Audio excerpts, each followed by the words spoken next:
Voilà, donc c'est les fameux lotissements. Hein, on reprend ce qu'on avait dans le compte administratif. Ce sont des sommes qui sont en dehors du budget lotissement, mais comme on s'est servi des infrastructures de ce lotissement pour le faire, il est logique qu'ils viennent en amortissement donc, de ce qui a été fait sur ce budget. Ce qui vous donne donc un budget de fonctionnement qui est le suivant, avec un déficit reporté de fonctionnement de 61 centimes. Les charges à caractère général, le 0,11, 180 000. Les opérations d'ordre. Les opérations intérieures de section, ce sont encore des écritures comptables. Autres charges de gestion courante, donc on a inscrit un petit quelque chose. Les charges financières, bon, celles-là, on les connaît, ce sont les intérêts des emprunts. Et puis on a recette de fonctionnement avec les opérations d'ordre entre sections qu'on retrouve donc dans des mouvements d'écriture. Le produit des services donc de 374 000 euros, cela on le connaît, des produits exceptionnels, donc 260 000 euros, c'est ce qui va être versé donc du budget principal, hein, ce dont on parlait tout à l'heure. Dans l'investissement, on a un solde d'investissement donc reporté, 97 000 euros, des opérations d'ordre entre sections, les 210 100 euros, donc on a vu tout à l'heure.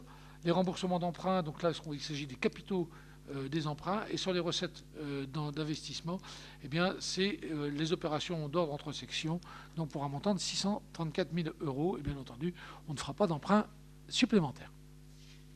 Voilà ce qui vous donne donc l'équilibre global du budget.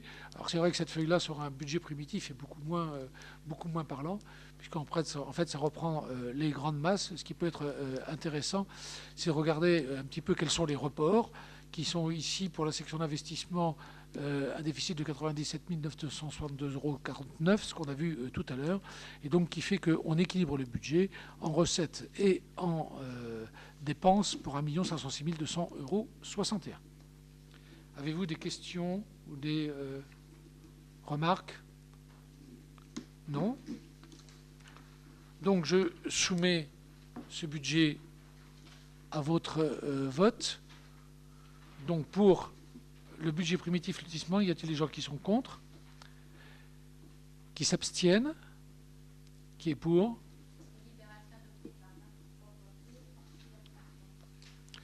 D'accord, nous allons passer maintenant aux zones industrielles, où là nous avons à affecter le résultat, c'est la 22e délibération. Non, tu viens sur le W, voilà. Tac.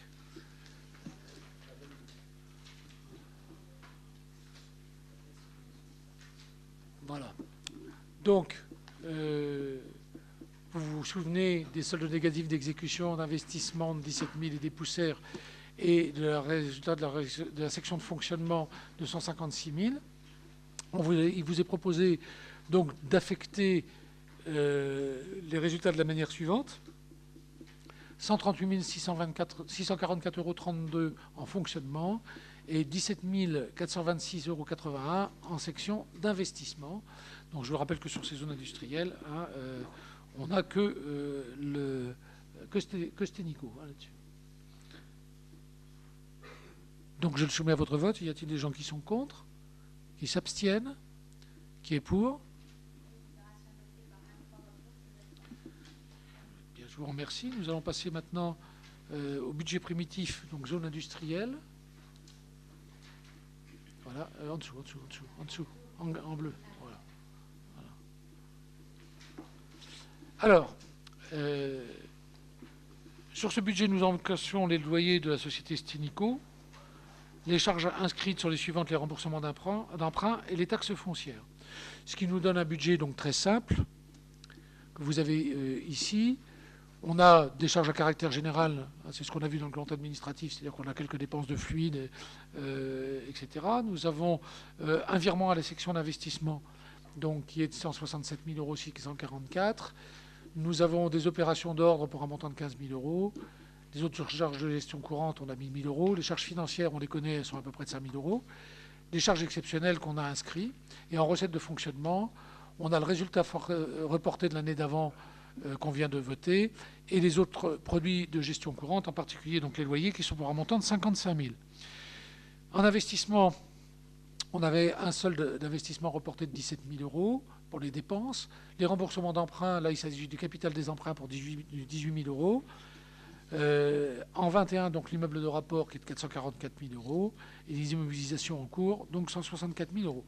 Dans les recettes d'investissement, on a le virement de la section de fonctionnement, une opération d'ordre qu'on retrouve donc en fonctionnement, en dépenses de fonctionnement, les dotations de fonds de réserve pour 17 000 euros et les immobilisations qui sont les mêmes montants que ce que vous avez vu en dépenses de fonctionnement pour 444 000 euros, ce qui nous donne un budget globalement équilibré, heureusement. Donc vous voyez, ce qui est important là ici, c'est de regarder un petit peu, vous avez vu qu'on a des forts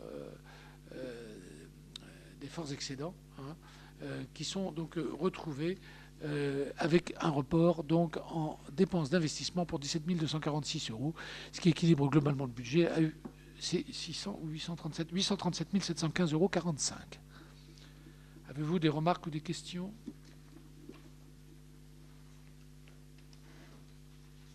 Non?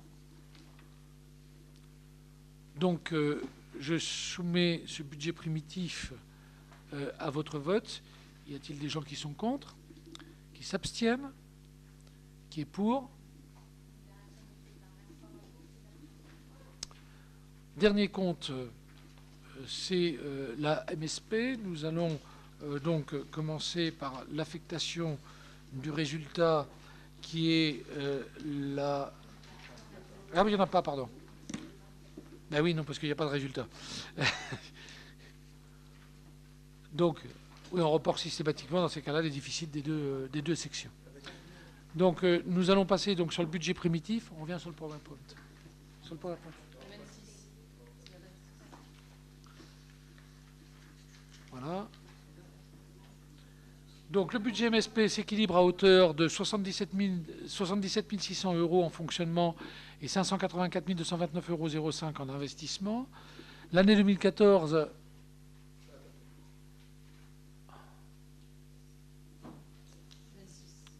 Non, mais tu me l'as fermé. Reprends là, voilà. Tac. Face au suivant. Mais viens pas taper à gauche. Non, non, là. Voilà.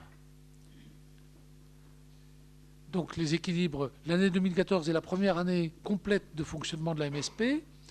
On inscrit donc la totalité des loyers en recettes et de remboursement des emprunts en dépenses. Ce qui vous fait voir qu'en recettes et en reste à réaliser par les subventions octroyées, qui sont les suivantes, on les a vues, c'est le tableau d'après. Hein. Donc les restes à réaliser, c'est 466 129,05 euros donc de subventions. Et il reste également 100 000 euros d'emprunts inscrits dans les restes à réaliser.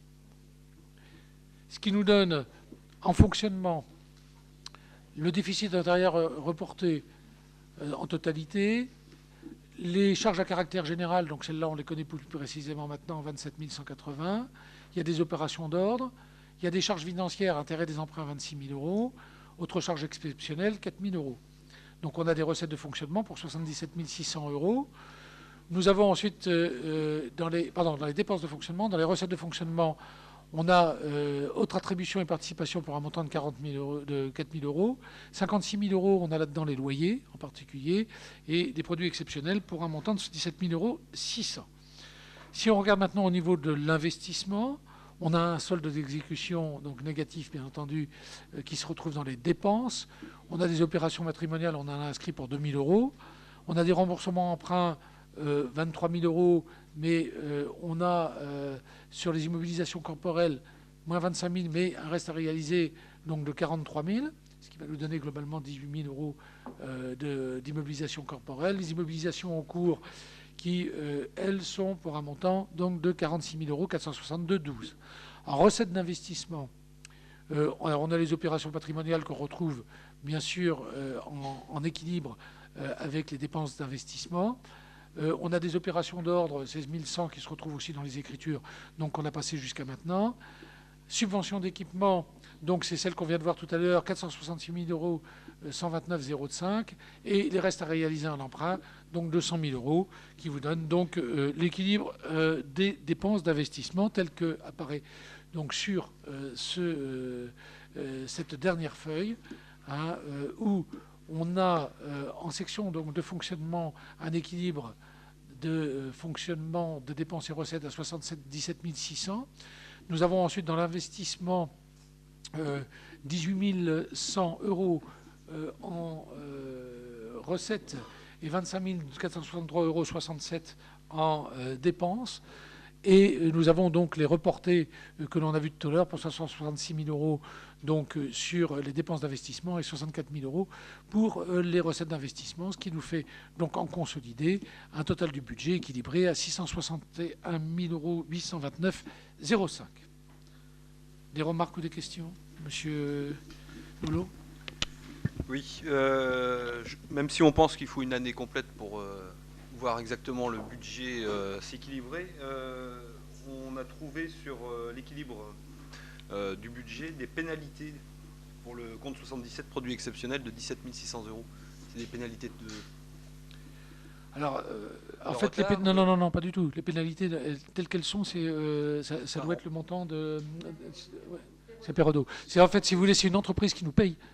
On a des pénalités qu'on va recevoir. Ouais. Mais en fait, c'est une entreprise, si vous voulez, qui n'a pas respecté donc ses engagements et qui derrière, donc d'un point de vue purement, enfin, c'était son contrat contractuel, donc un certain nombre de pénalités à nous payer, d'autant plus que ça nous a entraîné un certain nombre de frais. C'était en fait les descentes de dalles. Il n'avait tout simplement pas fait, donc on a eu des dégâts des eaux qui n'étaient pas remboursés par les assurances et en particulier des peintures à refaire, etc. Donc on les retrouve aussi en dépenses. Ah, bah oui, parce qu'on a été obligé de faire des travaux, donc voilà. D'accord. Donc je le soumets à votre vote. Sur ce budget, y a-t-il des gens qui sont contre, qui s'abstiennent? Léon, tu t'abstiens ou c'est que tu te grattes la tête?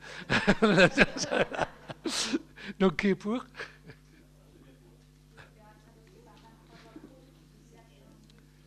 23 pour, donc des abstentions. Merci bien. Nous avons terminé. Nous avons maintenant à passer donc un certain nombre d'écritures comptables. Je vous demande de vous reporter à la 27e délibération.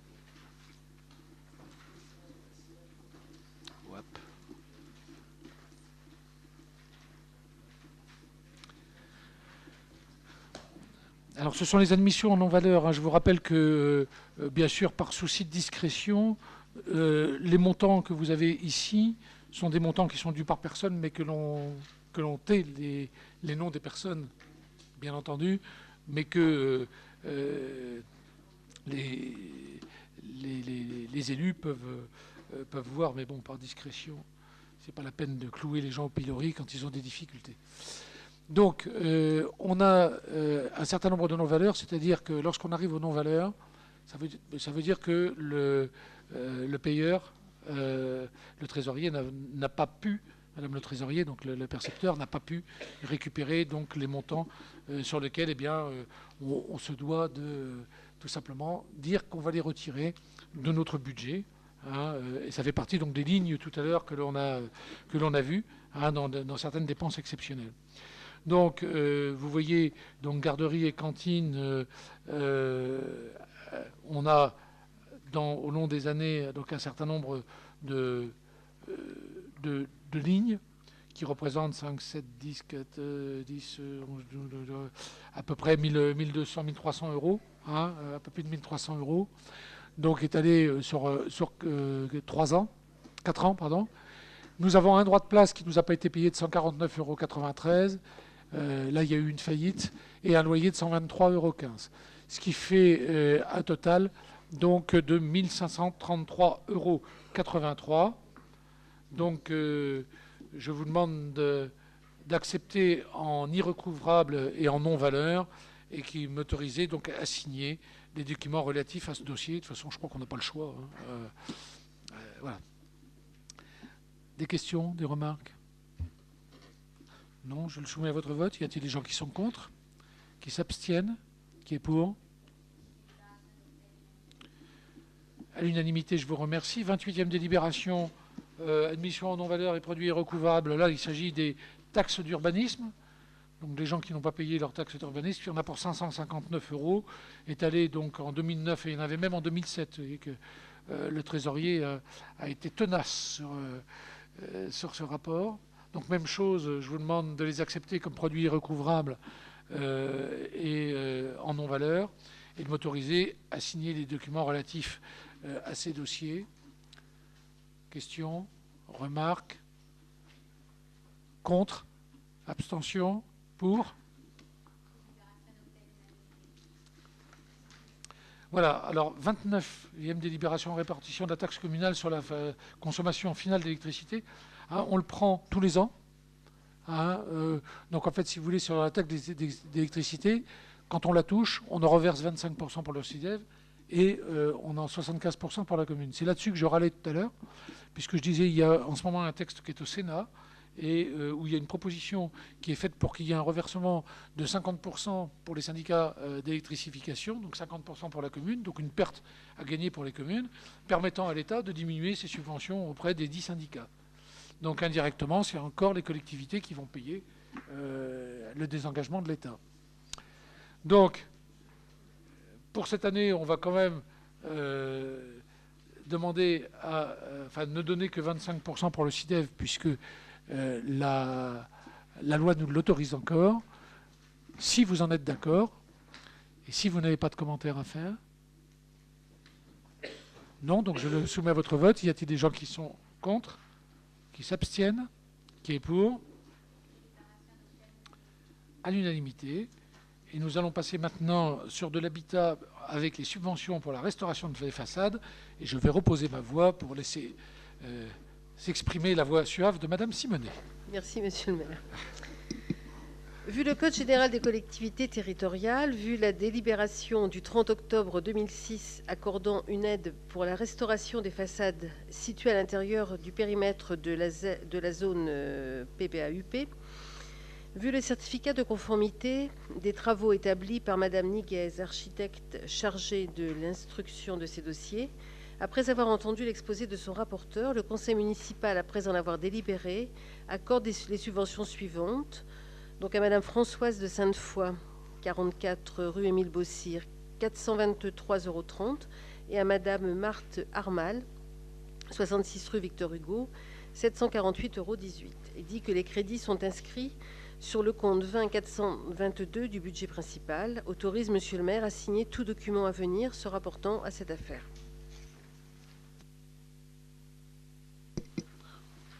C'est une aide qui avait été décidée il y a quelques années, hein, donc de faire une aide pour la rénovation donc des façades. Autrefois, la région nous aidait là-dessus. La région ne nous aide plus. Elle est de Fontenay-le-Comte maintenant. Ça va peut-être pas durer longtemps. Hein, on verra. Voilà. Des questions, des remarques? Non, donc je le soumets à votre vote. Y a-t-il des gens qui sont contre? Qui s'abstiennent? Qui est pour? À l'unanimité, donc je vous en remercie. Nous allons passer à la 31e délibération, amortissement des immobilisations. Donc je vous rappelle que ça, c'est des choses que l'on doit voter, c'est-à-dire il faut qu'on vote la durée des amortissements des immobilisations, sachant que de toute façon, ce que l'on a comme possibilité d'amortissement se tient dans un mouchoir de poche. Donc les choses qui vous sont données ici sont bien sûr très directement, comment dirais-je,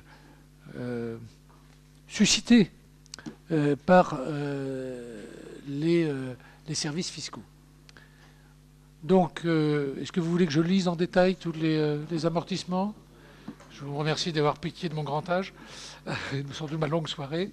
Donc, je vais vous demander donc de bien vouloir fixer les durées d'amortissement des immobilisations pour les biens acquis à la date de la présente délibération et selon le tableau qui apparaît ici.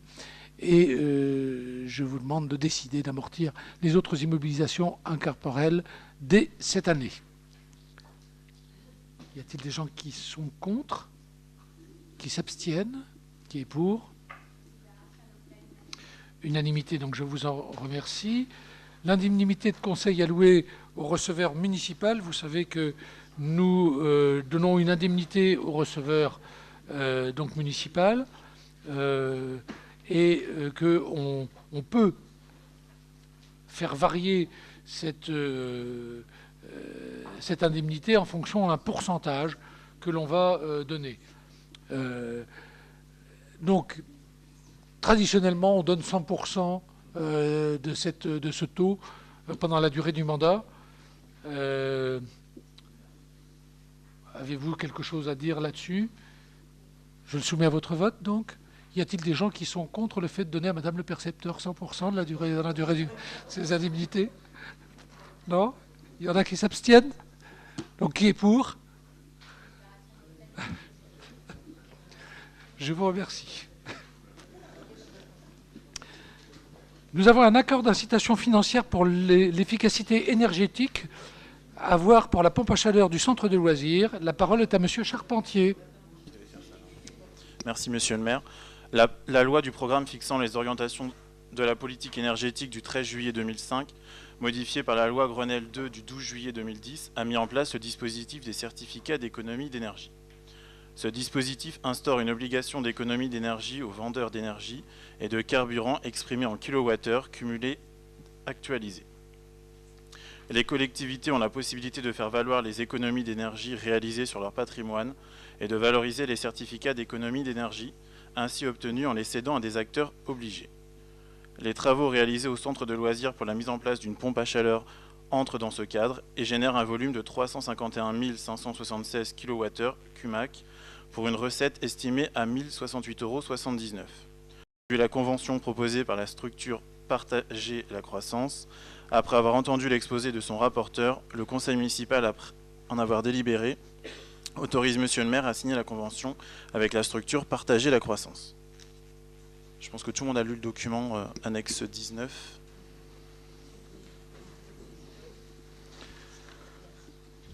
Avez-vous des remarques ou des questions? Non, donc je le soumets à votre vote. Y a-t-il des gens qui sont contre? Qui s'abstiennent? Qui est pour? Unanimité, donc je vous en remercie. Nous allons passer à la 34e délibération avec l'association Vendée-Luçon Football.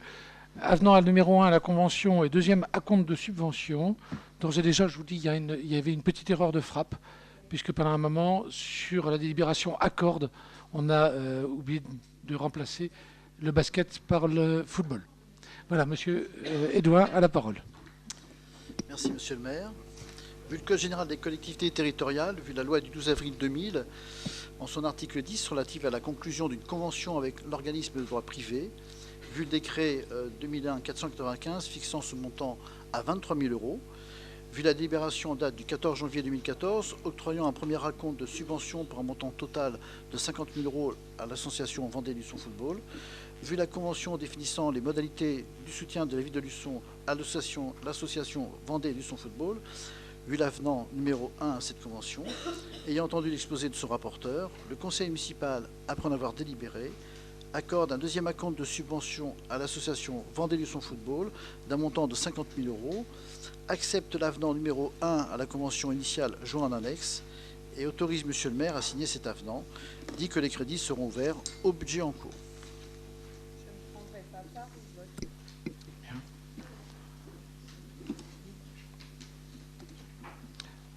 Des remarques ou des questions? Non? Donc je les soumets à votre vote. Y a-t-il des gens qui sont contre? Qui s'abstiennent? Qui est pour? Bien, à l'unanimité, Madame Reculon ne prenant pas part au vote, je vous en remercie. 35e délibération, toujours traitée par Monsieur Edouin, l'association Luçon Basket Club, convention et acompte de subvention complémentaire. La parole est à Monsieur Edouin. Merci Monsieur le maire. Donc, je vais vous faire grâce des premières lignes de cette délibération, parce qu'elles sont exactement les mêmes que la précédente. Si ce n'est qu'il y a eu un premier acompte donc, au Luçon Basket Club qui a été versé donc, de 22 000 €. Et donc aujourd'hui, la délibération est d'accorder un deuxième acompte de subvention à l'association Luçon Basket Club d'un montant de 15 000 €, accepte la convention jointe en annexe, autorise Monsieur le maire à signer cette convention et dit que les crédits seront ouverts au budget en cours. Remarques ou questions? Non, donc je le soumets à votre vote. Y a-t-il des gens qui sont contre? Qui s'abstiennent? Qui est pour? Unanimité, donc je vous en remercie. Donc, 36e délibération. Inventaire général du patrimoine culturel. Convention de partenariat avec les régions des Pays de la Loire pour l'élaboration du cahier du patrimoine. Luçon, ville épiscopale. La parole est à Monsieur Bonin.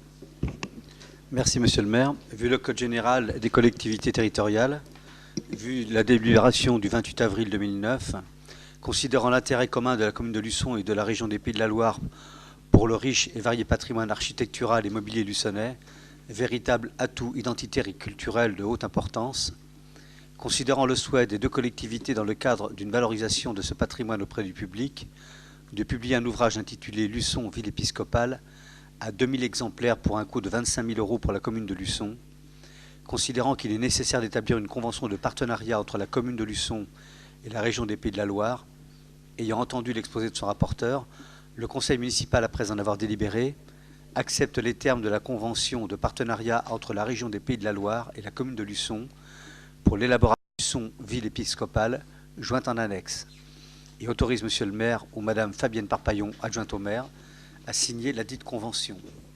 Donc, vous avez tous lu la convention, donc en annexe 20. Juste un petit mot sur les cahiers du patrimoine. C'est en fait, les uns et les autres, vous avez peut-être vu pendant un certain temps Madame Réau qui a été dans pas mal de maisons, qui a étudié donc toutes les richesses à la fois architecturales, mais aussi de collections éventuellement donc de personnes privées. Et elle fait partie de la DRAC, hein, et avec les Pays de la Loire, puisque maintenant les Pays de la Loire sont les régions qui managent les DRAC, les directions régionales d'action culturelle, font des cahiers. Il y en a eu un magnifique qui a été fait sur la ville de Fontenay-le-Comte, que vous avez peut-être vu. Et là, on sort quelque chose d'à peu près similaire donc, sur la ville de Luçon, qui met vraiment en avant toutes les richesses que l'on peut avoir dans cette ville. C'est à la fois, bien sûr, un répertoire des richesses, mais c'est aussi, du point de vue des gens qui découvrent ces cahiers du patrimoine, une mise en avant de l'image de la ville de Luçon qui est tout à fait intéressante. Et puis, il va y avoir derrière la possibilité de pouvoir retrouver ces cahiers du patrimoine à un moment ou à un autre sur des fichiers Internet, donc la DRAC est en train de mettre en place, donc, ce qui est aussi important en termes non seulement, bien sûr, de connaissances culturelles, mais d'image de la ville. Voilà. Juste une précision, pardon. Oui, je t'en prie. C'est, comme vous l'avez lu, là, donc il y a un tirage initial de 1500 plus 500 exemplaires complémentaires. Voilà. Alors, si vous voulez, en gros, je vous explique pourquoi ça. C'est parce que la première convention qu'on a signée était à 2000 exemplaires. Il s'est avéré que, par la suite, les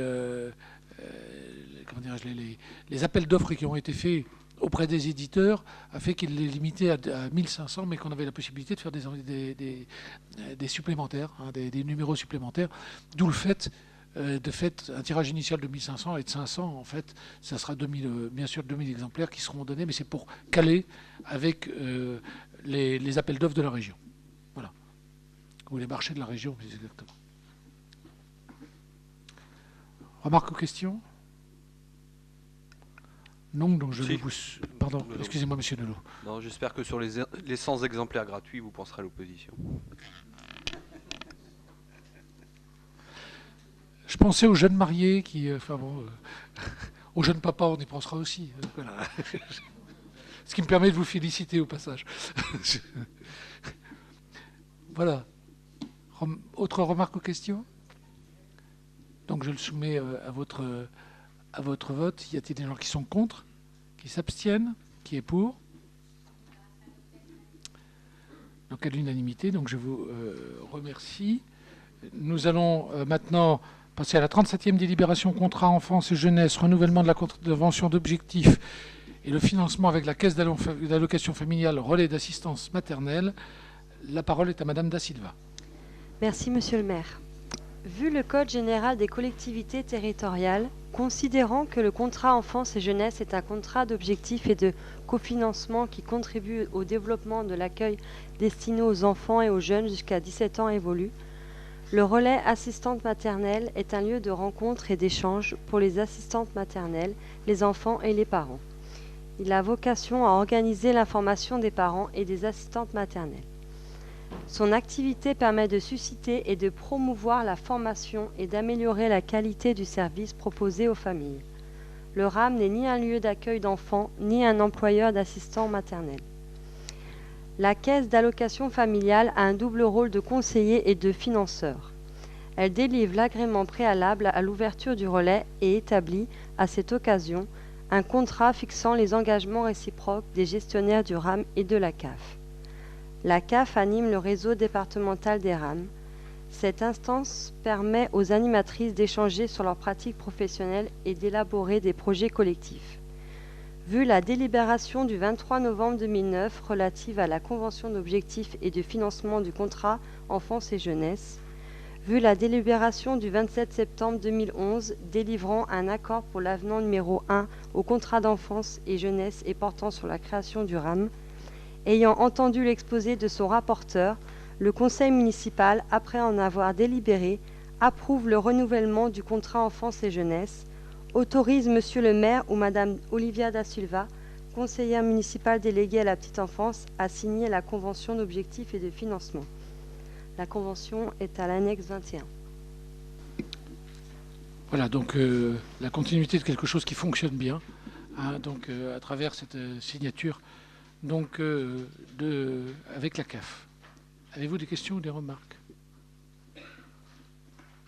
Non, donc je le soumets à votre vote. Y a-t-il des gens qui sont contre, qui s'abstiennent, qui est pour?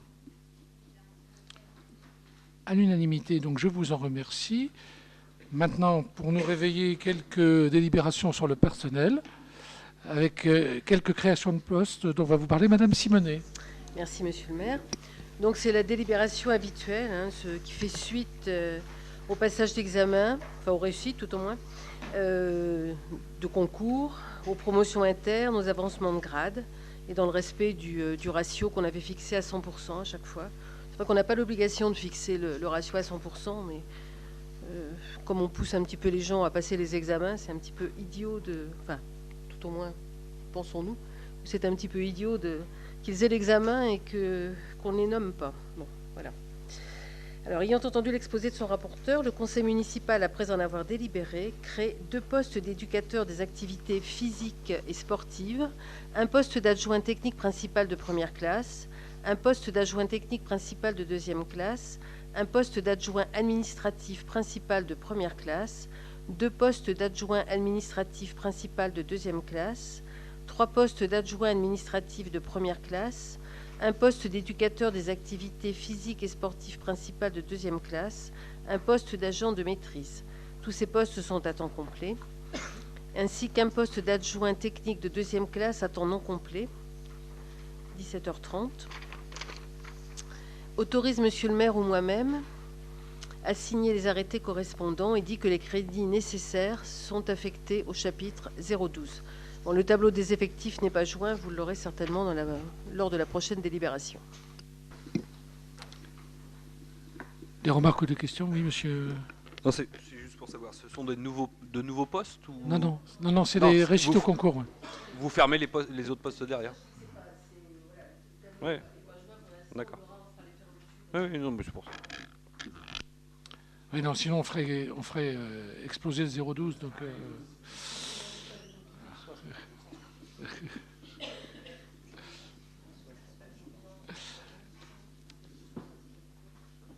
Avez-vous d'autres remarques, d'autres questions? Non, donc je le soumets à votre vote. Y a-t-il des gens qui sont contre, qui s'abstiennent, qui est pour? Donc unanimité, je vous en remercie. 40e délibération, création d'indemnités forfaitaires complémentaires pour les élections politiques. Hop, j'en ai sauté une.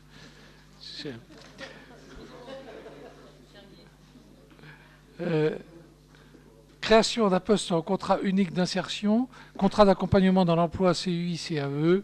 Madame Simonet. Merci, Monsieur le maire. Ce n'est pas parce que nous créons des emplois à venir que nous ne pouvons plus créer d'emplois aidés de ce type, les CUI, CAE. Ce type de contrat étant dédié à une autre tranche d'âge et destiné à faciliter l'insertion professionnelle des personnes sans emploi rencontrant des difficultés d'accès à l'emploi, notamment des difficultés sociales. Les conditions de ces emplois n'ont pas été modifiées, tant dans la durée qu'en matière de rémunération ou d'exonération.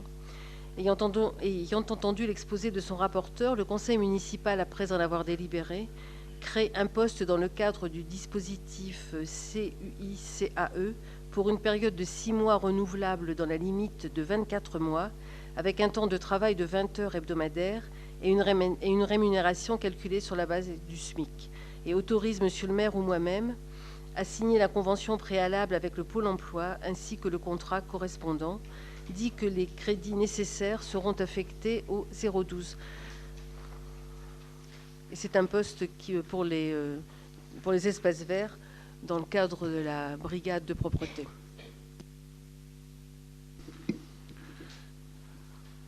Remarques ou questions? Non, donc je le soumets à votre vote. Y a-t-il des gens qui sont contre? Qui s'abstiennent? Qui est pour? Unanimité, je vous en remercie. Donc, 40e délibération, création de l'indemnité forfaitaire complémentaire pour les élections politiques municipales et européennes. La parole est à Madame Simonet. Merci, Monsieur le maire. Une indemnité que nous avons l'habitude de voter lorsqu'il y a des élections. Donc cette année, bon, en effet, les municipales et les européennes. C'est vrai que le travail en amont, ainsi que le jour des élections et en aval aussi, est vraiment conséquent. Et je ne vous détaillerai pas le calcul aussi fastidieux que la délibération. Et nous retiendrons juste que l'indemnité peut être versée autant de fois dans l'année que celle-ci comporte de jours d'élection. Ayant entendu l'exposé de son rapporteur, le conseil municipal, après en avoir délibéré, institue l'indemnité forfaitaire complémentaire pour élection selon les modalités sus devini, vous pourrez lire, et autorise Monsieur le maire ou moi-même à procéder aux attributions individuelles en fonction du travail effectué à l'occasion des élections politiques, municipales et européennes qui se dérouleront en 2014 et à signer les arrêtés correspondants, et dit que les crédits nécessaires seront affectés au chapitre 012. C'est vrai que dans les délibérations du personnel, il n'y a jamais rien de simple. À lire, tout au moins.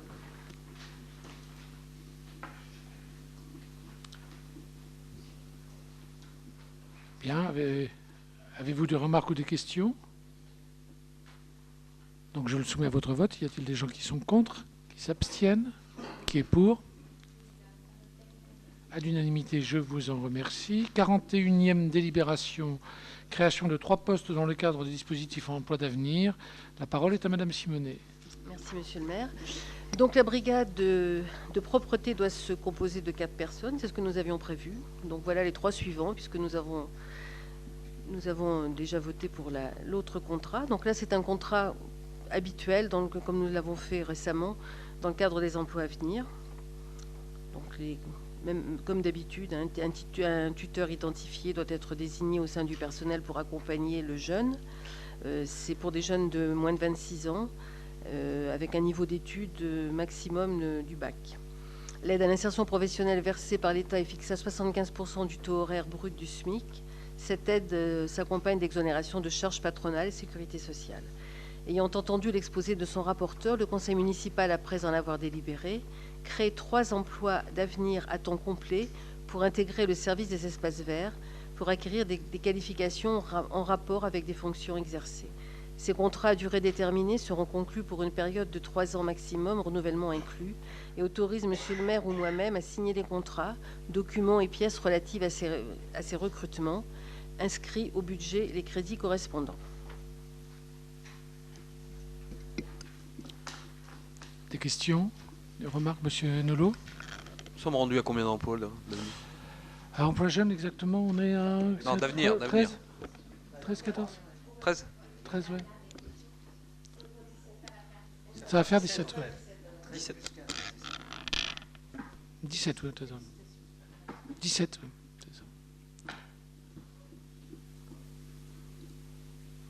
Remarques ou questions? Donc je le soumets à votre vote. Y a-t-il des gens qui sont contre? Qui s'abstiennent? Qui est pour?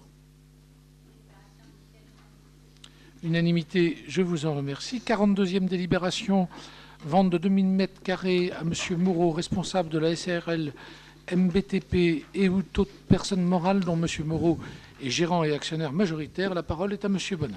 Merci, monsieur le maire. La commune de Luçon est propriétaire de la parcelle cadastrée D541 d'une superficie de 8326 m², 6 chemin de Maran, zone des Trois Fontaines. Cette parcelle est classée en zone UE au PLU modifié le 30 mai 2008. Ouais, d'accord, ok. Vu le projet de plan de morcellement référencé 8678 de la parcelle D541 établi le 17 mai 2011 par la SCP Ciodo-Bourgoin, considérant que M. Christophe Moreau, représentant la SARL MBTP à Luçon, a fait part de son souhait de déplacer son entreprise sur un terrain de 2000 m² situé en façade de la parcelle D541, vu l'avis défavorable de France Domaine en date du 4 novembre 2003, considérant le souhait de la commune de vendre 2013, considérant le souhait de la commune de vendre ces 2000 m² à 20 € hors taxe le mètre carré, considérant l'accord de M. Christophe Moreau, représentant la SARL MBTP, d'acheter ce terrain au prix de 20 € le mètre carré hors taxe, vu le document d'arpentage dressé le 24 mars 2014 par Ciodo-Bourgoin, considérant le courriel de M. Christophe Moreau, en accord en date du 15 avril 2014, indiquant que la personne morale se portant acquéreur du terrain était en cours de constitution, considérant l'attestation de dépôt pour constitution de capital social émise le 18 avril 2014 par le Crédit Agricole Atlantique Vendée concernant la SCI Les Moreau, dont le siège social est au 19 rue des Cordes, au Magny-Régnier, considérant les projets des statuts de la SCI Les Moreau, indiquant notamment que M. Christophe Moreau est nommé gérant, ayant entendu l'exposé de son rapporteur, le conseil municipal, après en avoir délibéré, autorise la vente des 2000 m² de la parcelle cadastrée D541P, référencée provisoirement A sur le document d'arpentage dressé le 24 mars 2014 par la SCP Ciodo-Bourgoin, 6 chemin de Maran, zone des Trois Fontaines, règlement en UE, au profit de la SCI Les Moreau, 19 rue des Cordes, au Magny-Régnier, dont M. Christophe Moreau est gérant, et où toute personne morale dont M. Christophe Moreau est gérant, au prix de 20 € hors taxe le mètre carré, soit un total de 40 000 € hors taxe. Et décide de l'imputation de la recette sur le budget lotissement en cours. Et on autorise bien sûr, monsieur le maire, à signer l'acte notarié. Voilà. En fait, si vous voulez, M. Moreau a commencé son activité donc, dans le domaine des BTP, oui, dans la pépinière d'entreprise de la communauté de communes. Et donc, au bout d'un certain temps, il faut qu'il la quitte. Et donc, il a souhaité rester sur Luçon. Et donc, maintenant, on construit ce qui va libérer donc, une des cases de la pépinière d'entreprise de la communauté de communes. Voilà. Donc, ça nous demande de redécouper une parcelle et d'ouvrir donc une partie postérieure donc, dans la zone économique. Avez-vous des remarques ou des questions ?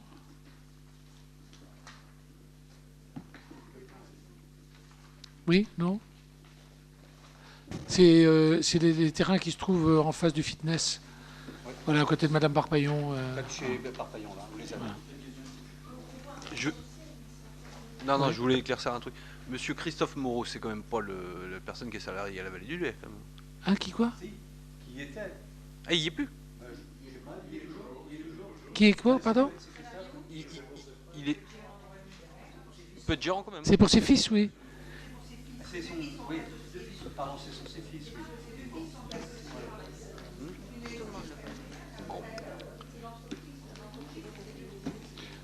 Là, on parle de la SCI, hein? Oui, oui.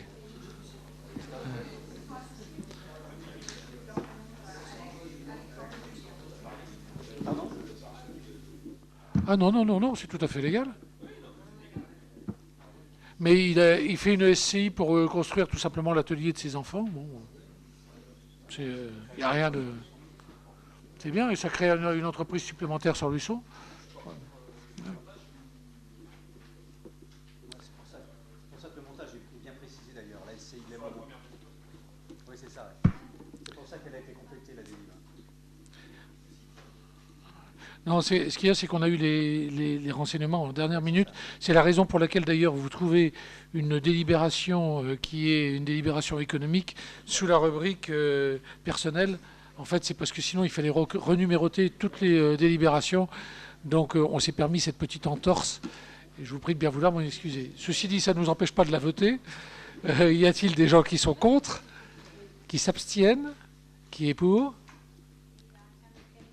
Donc voté à l'unanimité. Eh bien, mes chers collègues, nous avons épuisé l'ordre du jour et nous sommes comme lui. Et donc, je vais vous souhaiter une bonne soirée, une bonne fin de soirée, une bonne nuit et clôturer donc ce conseil municipal.